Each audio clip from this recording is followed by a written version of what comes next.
Hello, all my readers who are leaders. Welcome back to Read Aloud with Miss Godfrey. Thank you so much for joining us today. I am so excited to continue reading School by Korman. Today is Friday, so congratulations. You have made it through your first week of online distance learning. Everybody has adapted so well. You've adjusted and you have just made the most of it.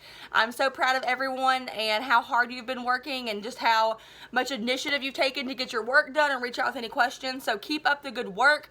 Again, today is Friday, so you have the weekend ahead of you.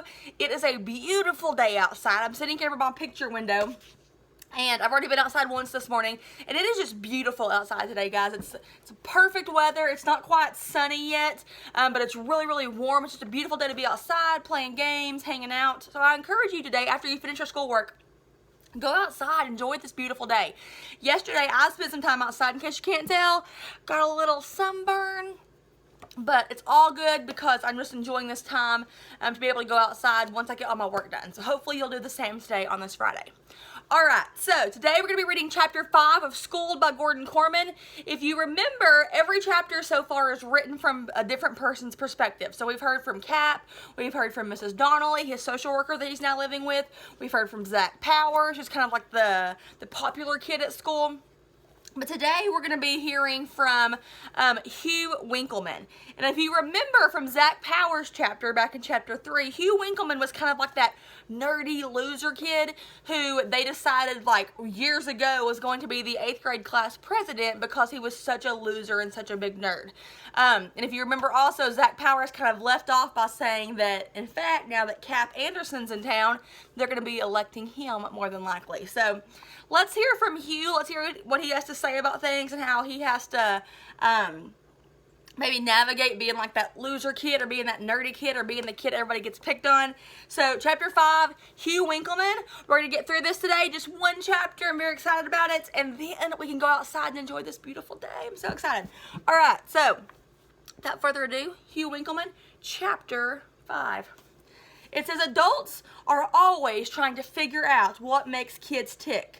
They send professors into middle schools to do research and to run tests. Then they publish 1,000-page studies. But you know what? They don't have a clue. If you want to understand middle school students, there's only one way to do it. Follow the wedgies. Yep, the wedgie givers and the wedgie receivers. Take it from somebody who's been down that road before. Sad to say, I am one of the receivers. Zach Powers, Lena Young, and their crowd ride over a lot of people. But if statistics were taken, I'd be victim number 1.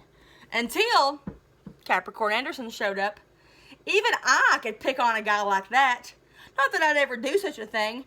I would never lower myself to the level of those nitwits. But what a kid.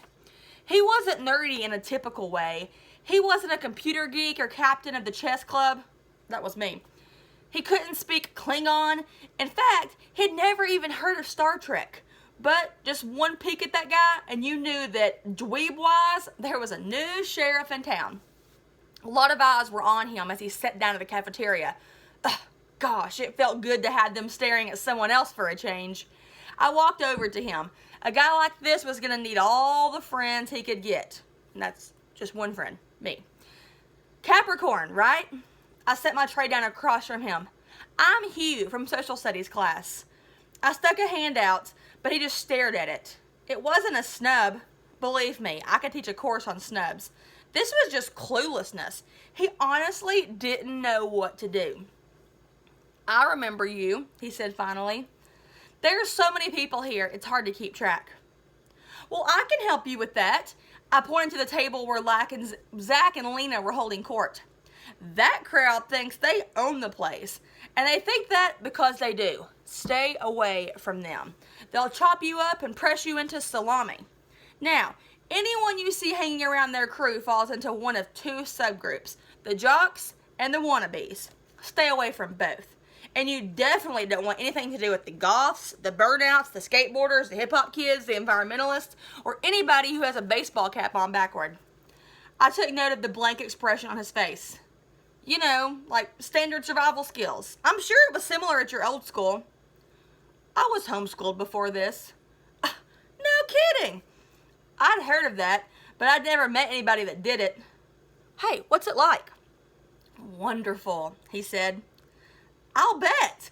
My enthusiasm was genuine.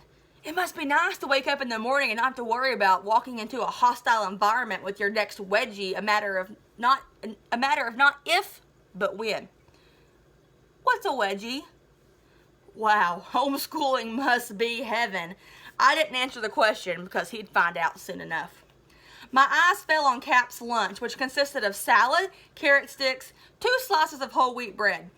He must have noticed because he was looking just as curiously at my hamburger. What part of the animal does that meat come from? I don't know, I chewed thoughtfully. The lips, probably. Want a bite? I'm a vegetarian.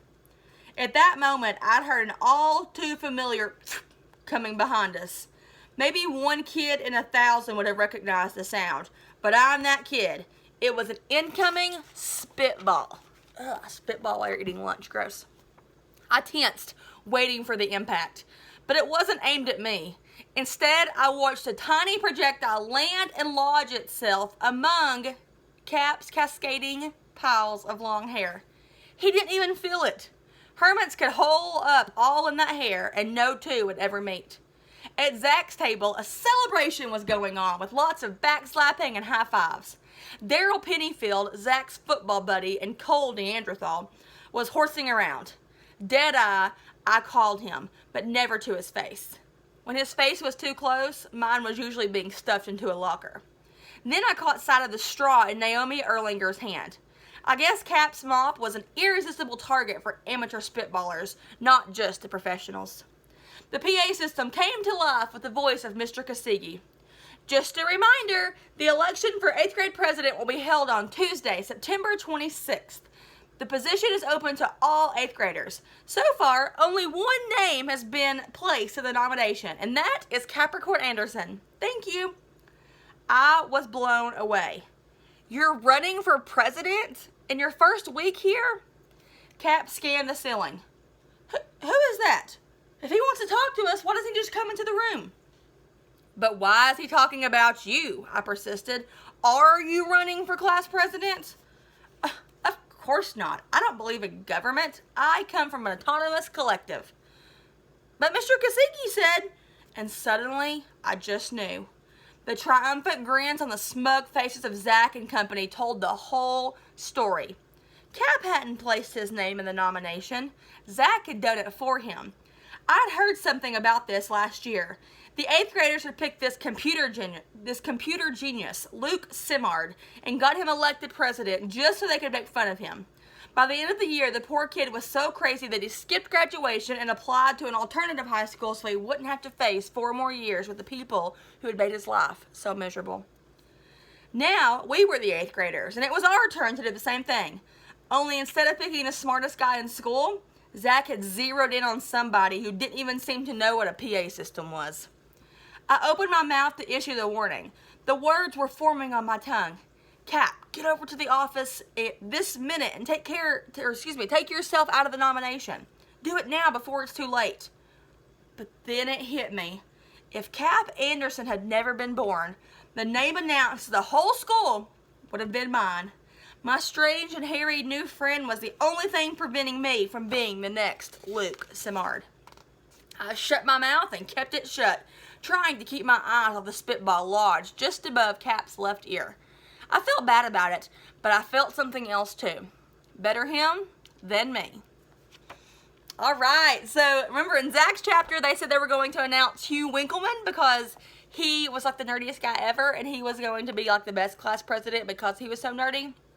But now, there's a new sheriff in town, Capricorn Anderson, and Hugh, bless his heart, is trying to be nice to Cap, but he's realizing that Cap is about to take all of the attention off of himself, and he's going to be the new one that gets made fun of. So, wow, isn't this just such a good story? I love it. All right, so that was chapter 5 of School by Gordon Korman.